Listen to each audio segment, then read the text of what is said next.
The public defender is demanding that the Sugar Company of Jamaica, SCJ, put in writing the promise of land leases for farmers in St. Thomas. With Devcal Farms already the leasee for 500 acres of land in Golden Grove, St. Thomas, the public defender is of the view that the promise from the SCJ is of little value without documentation. Giovanni Dennis has been following the story and now has this primetime news follow-up. This is the good news farmers wanted to hear on Thursday. You're not moving off the land. But there are still concerns, at least from the Office of the Public Defender. Mr. Shukir has made many promises. I asked him if we could find a convenient spot in Golden Grove to put it down on paper. But he said he couldn't do it today. Now, Mrs. Harrison Henry wants the promise to be inked on paper, since only then will it be legally binding.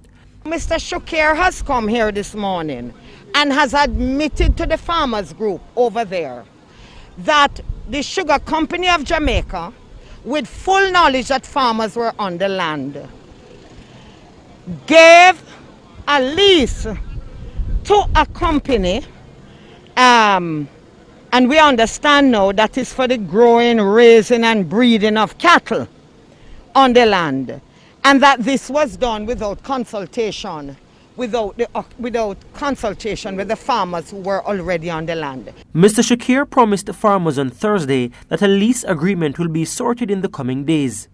My surveyor is going to come out here and the lawyers, and they're going to meet with each of you.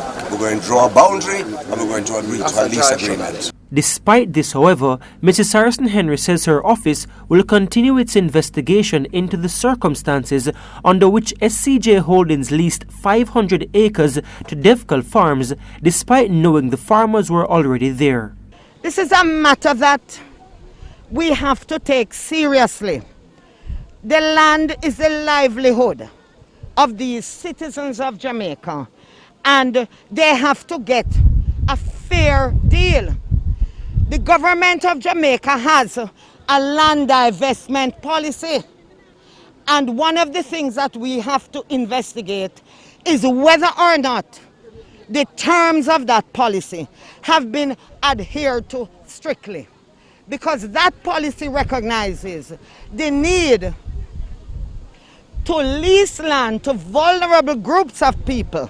Giovanni Dennis, TVJ News.